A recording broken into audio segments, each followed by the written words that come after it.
Workplace Health and Safety Queensland is pleased to be part of the second Safe Work Australia virtual seminar series.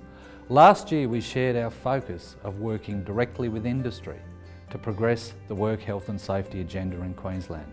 We introduced some of our industry safety leaders and shared their views on how important effective leadership is to deliver safe and productive business outcomes. But our safety leadership journey really began some years before that. In 2009, we introduced the Zero Harm at Work leadership program, which focused on encouraging senior management to demonstrate their commitment to safety. More than 300 business leaders signed up to the program and signalled their support for creating safer and healthier workplaces. 6 years on, and following extensive consultation with industry, we've explored opportunities to build on the success of the program and further develop a strong safety culture in Queensland workplaces. We are going beyond our traditional networks and involving safety leaders from all levels of industry, not just senior management. We have changed the program name to reflect these changes and called it the Safety Leadership at Work program. Our overarching goals for the program are to build safety leadership capacity, improve safety culture, and as a result, reduce injuries and fatalities in Queensland workplaces. Our expanded focus is not only about developing safety leadership capacity, but about sharing and promoting the latest research and industry practices about workplace systems, processes, and activities to sustain effective safety leadership practices and improve safety culture. We've established an expert reference group to guide the direction of the program. Members have been drawn from academia, industry and employee stakeholder groups, with each member bringing a unique contribution to the program. For many workplace leaders, the safety vision they are still working towards is focused on achieving an absence of injury. But there is so much more to be gained through creating a strong safety culture, including enhanced worker health and well-being and increased business success and productivity. To truly support a positive safety culture, leaders need to develop open communication, build trust, and actively engage their workforce and supply chain partners. Workplace Health and Safety Queensland is actively involved in the response to the National Work Health and Safety Strategy through good work design, leadership and culture. Good work design is the elimination or minimisation of hazards and risks and optimisation of human performance, job satisfaction and productivity by considering all aspects of the work, the physical environment and people who do the work. Designing good work is closely linked with the actions required to demonstrate safety leadership. Learning from experts' evidence and experience. Actively involving those who do the work, including supply chains and networks. Engaging decision makers and leaders.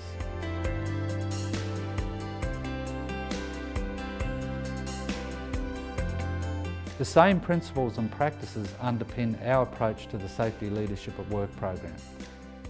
The program activities directly promote learning from research and industry leaders, actively involving those who do the work, and focuses on building the safety leadership capacity of decision makers and leaders.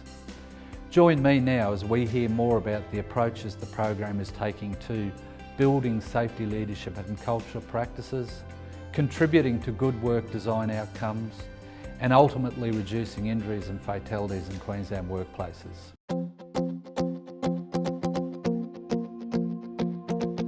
I'm Jenny Hunter, Manager of the Leadership and Culture Strategy Unit at Workplace Health and Safety Queensland. Over 900 people from a range of industry sectors are members of our Safety Leadership at Work program. I want to ask you to take a few moments to imagine the unique experiences of each and every one of those members. What sectors do they work in? Construction, healthcare, transport or manufacturing? What is their role in the workplace? Supervisor, general manager, small business owner or a certified professional? What safety experiences have they had in their current workplace or over the course of their career? What does safety leadership mean to them? What are the unique safety challenges they are dealing with? When you think about the range of possibilities presented, you get a sense of the size of safety challenges workplace leaders are dealing with.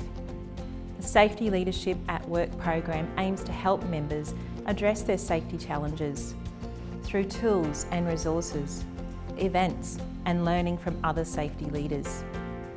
One of the priorities of the program is to find ways to bring about a shared understanding of what safety leadership really means and to provide an evidence-based approach to support the take-up of safety leadership and culture practices across industry.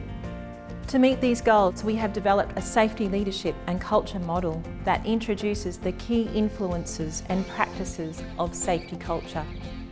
The model has 4 components which contribute to an organisation's safety culture. 1. Demonstrating safety leadership from the top down. 2. Building a safety culture through 6 key engagement principles. 3. The importance of safety leadership at all levels. And 4. Understanding the drivers of safety climate. Let's start with the importance of senior management, valuing safety and setting a positive example. Through research and industry consultation, we have found that there are a range of ways to demonstrate safety leadership, including management commitment, having the right resources and capability to lead safety, valuing the input of workers, and the importance of leadership style, matching the situation and intended outcomes. Depending on an organisation's safety culture maturity, leadership capability and safety challenges, a number of different leadership practices may be effective. For example, senior managers may be more actively engaged in setting the safety agenda, providing the resources required to address safety problems, and communicating the priority of safety across the workforce and through the supply chain. Supervisors are more likely to be involved with day-to-day safety leadership through the provision of feedback to staff, problem solving and ensuring quality communication keeps workers informed of important safety matters. Although good safety leadership starts with senior management, building a positive safety culture needs the involvement of workers, supervisors and supply chain partners. Workplace leaders need to recognise the factors influencing safety behaviour, including values, beliefs and motivators. Good work design requires workers to be equipped with the safety knowledge they need to do their job. The levels of safety knowledge across the workforce will influence workers' abilities to comply with or participate in health and safety activities in the workplace. Safety leadership is important at every level of a business and across the supply chain if you want to create and sustain a positive safety culture. The Safety Leadership at Work program promotes stories from a broad range of safety leaders across a range of industries. The films and case studies showcase different leadership practices and behaviours that are effective across a range of leadership roles, from supervisors through to senior managers, CEOs and board members. The model recognises how the key drivers of safety climate can shape a safety culture over time. Safety climate is a measure of the perceptions and beliefs an individual has about the organisation's safety efforts. Key drivers of safety climate include the priority placed on safety within the overall business context, visibility of safety leadership, alignment of workplace practices to top management policy, and a shared perception that safe work is valued by the business. The model is a key foundation of the Safety Leadership at Work program and provides a roadmap for the development and delivery of program resources and activities, and it informs our approach to industry engagement. One of the first projects we have delivered to bring the model to life is a series of leadership films. The films feature senior business leaders speaking about their experience and insights of leading safety. I would like to share with you today 3 films and 3 different perspectives on how workplace leaders can design good work and influence their safety culture, not only in their own business, but across their supply chain and the broader community. In the first film, David Foote, CEO of Australian Country Choice, talks about leading the journey towards the goal of best practice with an honest account of some of the setbacks and challenges he has faced along the way. David understands the value of effective consultation and communication with workers and taking them with you on the safety leadership journey.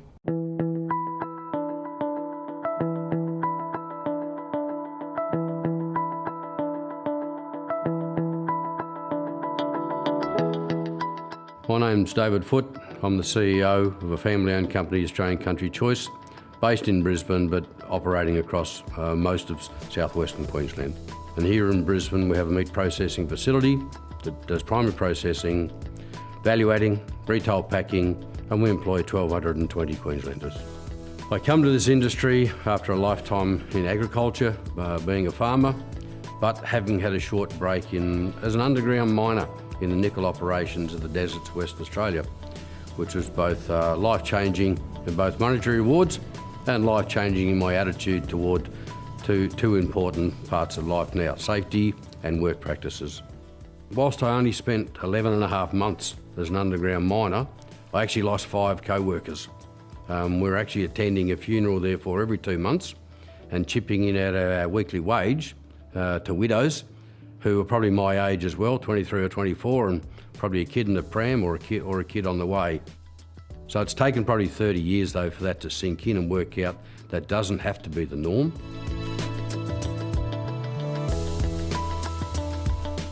ACC took over the Cannell Hill site back in 2000, and it would be fair to say that probably the safety culture in the site and the workforce at that time may have been at a near all-time low.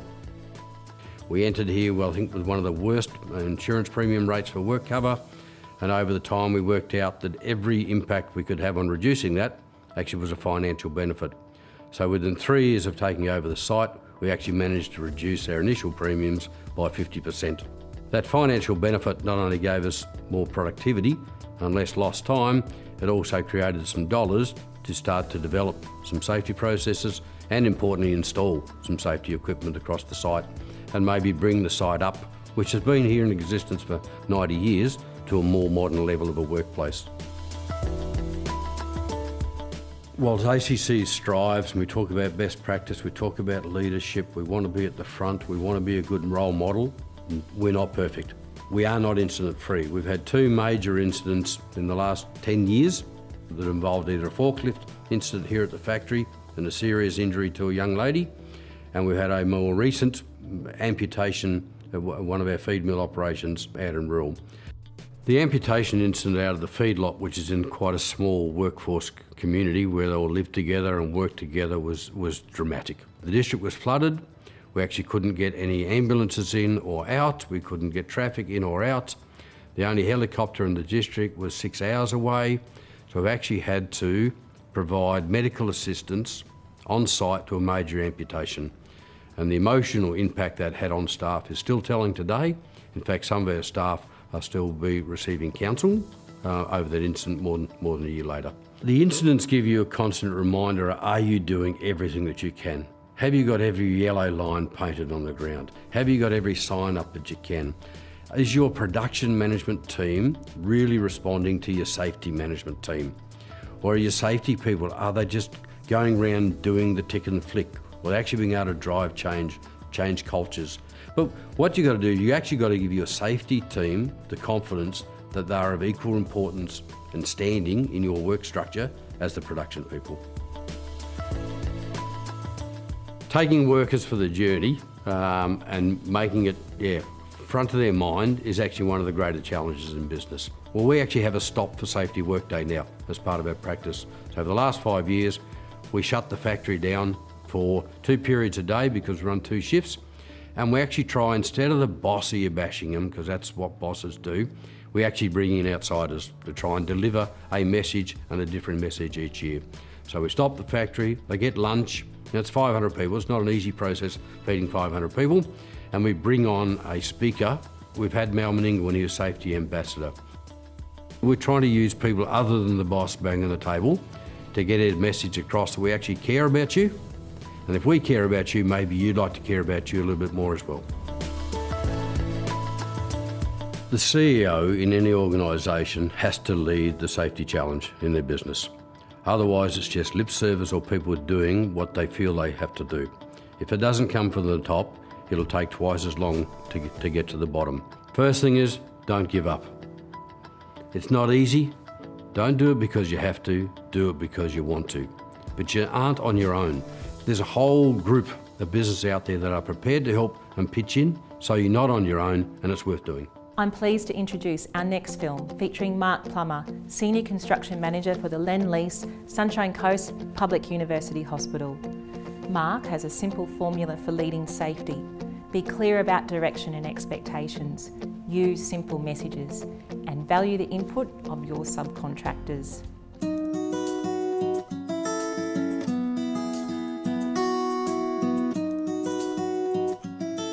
I'm Mark Plummer. I'm the Senior Construction Manager for Lend-Lease on the Sunshine Coast Public University Hospital. This project is a $1.8 billion project for the Queensland Government. Sustaining the culture of safety on a project is very important, and it's a challenge. So from our side of things, the first thing we do is you must believe in what you're doing. You have to believe that what you're doing is the right thing.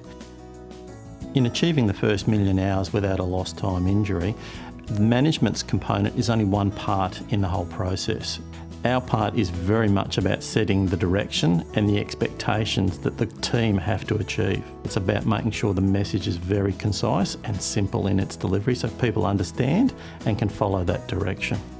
Maintaining the energy and safety is always a challenge on a project. You need to be at all stages holding each other accountable. So at one stage, when one person drops the ball, there's another person in the background backing you up. We know where our expectations are, we know where our goals are, so as a team we can keep that momentum going on safety. We have a very simple message about factory clean. We want it to look like a factory floor. So from the moment people walk on the project, they see that the project is well set up and well laid out, and we carry that expectation through to our subcontractors about that's how we want them to perform. So there's a fair bit of expectation management from the moment they walk on to the moment they start work on the project. Our final part of communicating with our subcontractors and keeping them engaged is making sure that we listen to what they're saying. They know their work very well, better than we do. So it's about listening to them and making sure their concerns and comments are incorporated and addressed. The challenge with safety is always to make sure that people feel comfortable of saying, hey, I don't feel safe, or I see there's a concern. And you need to encourage your workforce to be confident that they can stick their hand up and say, I see a risk. You've got to treat every comment and every concern raised as valid and address it with the respect that it deserves. As you walk around the job, you see the pride in some of the guys from what they're doing, and that gives me a real buzz. I care about the guys on site. I really want to be able to go home each night and feel comfortable that we've done everything in our power to make sure that they have gone home safely. Our third film, featuring Greg Smith, General Manager from Toll NQX, introduces the idea that leading a safe business goes beyond the boundaries of the traditional operating environment. Greg shares insights into the work Toll has undertaken to improve road safety, not only for its own workforce, but across the transport sector and for the broader community.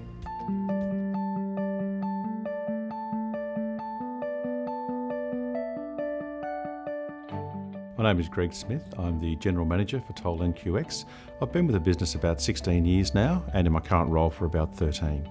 I joined the industry over 30 years ago, and I began as a truck driver. I've driven trucks, I've been on forklifts, so I've got a good understanding and a very, very healthy respect for the sorts of hazards that our employees face on a day-to-day basis.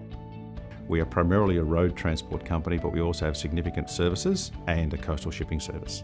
Two of Toll NQX's core beliefs are, firstly, that everybody has the right to go home safely, and secondly, that every incident is preventable. For us to live that belief, it's not just about our own employees or the people that our employees engage with. The fact is that we go to all sorts of customer sites, all sorts of other transport companies. Our people are interacting with other people all the time, other businesses, and for us to enact our commitment that everyone has the right to go home safely, we have to try and make sure that everywhere that we go is at the highest possible standard from a safety perspective. Part of what drives my actions and my belief in the need for a safe working environment is that quite some years ago, one of my workmates was killed in a workplace incident, and I knew all of the people who were involved at the time. I saw the damage that was done to the customer's business and the people who were involved in there, the damage that was done to the business that I was working for, where my friend was working. It had a huge impact on myself and my family. It's extreme, but that very much drives my belief and my behaviour. We started the journey trying to develop processes and procedures and to get people to follow processes and procedures, and we were successful to a point, but we didn't really get to where we believed we wanted to go. We weren't really impacting culture. What we learned is that we needed to change our approach and actually make it very, very personal. The biggest single change to our safety culture was when we made it personal and people started to understand that if I take risks at work, I'm going to risk everything that's important to me. Our senior management team are heavily engaged in safety, and one of the things that we've begun quite recently is that each senior manager has taken on board a couple of branches. We actually now have a weekly hookup with that branch to review the incidents in the branch, understand what initiatives are in place, and just offer them support in the safety journey. What we're trying to do there is trying to show leadership from that senior management team, but also a level of interest and engagement that can keep the message fresh. Our senior management staff, in fact all of our management staff, are empowered to intervene at any time when they see something that's unsafe or could develop into an unsafe position. At Toll, we believe we have a leadership role in the transport industry, and we take that very seriously. Recently we had the safety showcase here at our Brisbane site. We were involved in the first one of those at the Port of Brisbane, and it was a really good event, and what we saw, there was a lot of things that were coming from other businesses, and we were able to contribute significantly as well. So the opportunity to have that here on our site and have a lot of our people interact with it was just one we couldn't miss out on. So it was about a sharing of learned experiences, and we thought that was very much of value. Another area where we believe we can take a leadership role is that we have spent some years looking at camera technology to try and understand what's happening with our vehicles on the road. We've had a lot of our competitors come to us and actually ask us, can you give us some information on the cameras, how they work, what your experiences are. We are happy to share that and have done on many occasions. And it's not about proprietary information, it's actually much more about trying to make sure that the roads are safer for everybody. I'm particularly pleased with what we've achieved at Toll NQX. We have actually changed the culture. People are genuinely interested in coming to work and working safely for themselves, for their workmates, for their family. You have a more connected workforce, a more consistent workforce. People realise that you are genuinely interested in their well-being. So the commitment from the people has allowed us to continue to progress our safety culture, which needs to continue to evolve. There is no end game. It must stay alive and it must continue to evolve. The reality is, the size of the safety leadership challenge facing Australian workplaces requires more than a new leadership slogan, a speech or a film, if we are to achieve real change. True cultural change will take more than the commitment of senior executives driving the safety culture of an organisation.